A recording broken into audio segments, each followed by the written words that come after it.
Le 28 septembre 2024, Amadou Ouriba, Premier ministre de la Guinée, a pris la parole devant l'Assemblée générale des Nations unies pour réaffirmer la volonté de son pays de se transformer tout en plaidant pour une réforme des institutions internationales.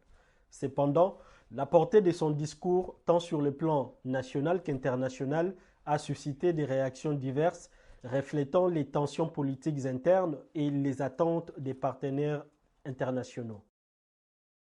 L'un des thèmes centraux du discours de Ba a été la justice, notamment à travers le procès des événements du 28 septembre 2009.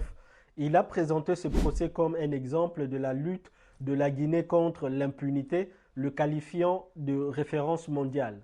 Pourtant, ce procès salué à l'international est vu avec scepticisme par une partie de la population guinéenne.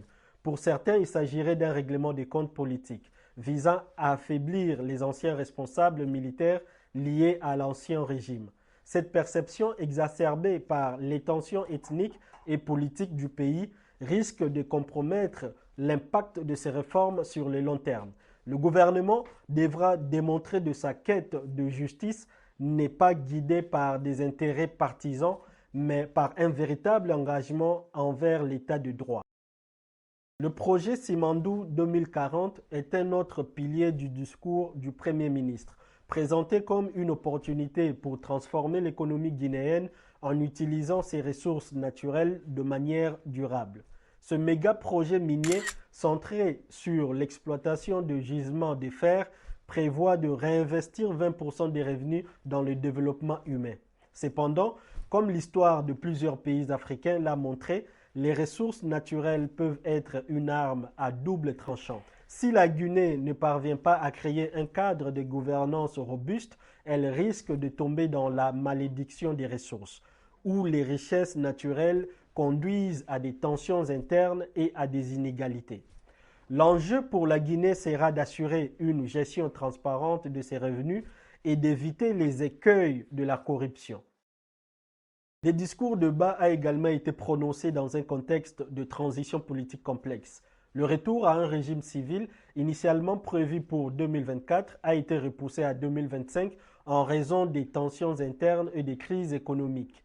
Le Premier ministre a justifié ce report en expliquant que le pays devait d'abord stabiliser la situation politique et économique avant d'organiser des élections. Cette décision a suscité des critiques tant au niveau national qu'international, certaines voix dénonçant une dérive autoritaire du gouvernement militaire. Ce retard souligne les défis de la refondation guinéenne et la nécessité d'un dialogue politique inclusif pour éviter un effondrement de la transition.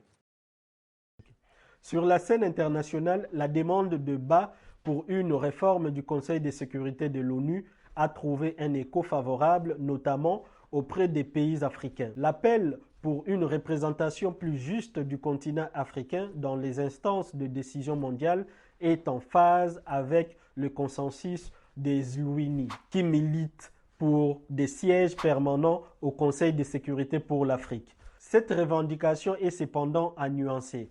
Elle dépendra de la capacité des pays africains à présenter un front uni et à influencer les grandes puissances. À court terme, les partenaires internationaux de la Guinée attendent surtout des actions concrètes pour stabiliser le pays et mener à bien sa transition. En Guinée, la réception du discours a été partagée. Si une partie de la population soutient les réformes annoncées, d'autres sont plus critiques, en particulier l'opposition politique et certains groupes de la société civile. Le report des élections et la gestion de la transition par les militaires sont perçus par certains comme un moyen de prolonger leur emprise sur le pouvoir. Les tensions sociales, notamment autour des grèves générales et des manifestations récentes, illustrent le mécontentement d'une partie de la population qui estime que les priorités du gouvernement sont détachées des réalités quotidiennes des Guinéens. L'intervention d'Amadou Ouriba à l'Assemblée générale des Nations unies a mis en lumière les ambitions du gouvernement guinéen de refonder l'État et de jouer un rôle plus actif sur la scène internationale. Toutefois, ces ambitions se heurtent à des réalités internes complexes, marquées par la méfiance à l'égard du système judiciaire, la lenteur de la transition politique et les défis économiques liés à l'exploitation des ressources naturelles. Si la Guinée veut réussir sa transformation, elle devra non seulement réduire les divisions internes, mais aussi instaurer un climat de confiance à travers des réformes inclusives et transparentes. Au niveau international, la Guinée a renforcé son image d'un pays aspirant à la justice et à la résilience. Mais pour concrétiser cette vision, le pays devra démontrer sa capacité à stabiliser sa gouvernance interne et à réaliser des projets comme Simandou de manière à bénéficier à l'ensemble de la population. Les réformes du Conseil de sécurité et les questions de justice, bien qu'importantes, ne pourront pleinement réussir sans une cohésion nationale renouvelée.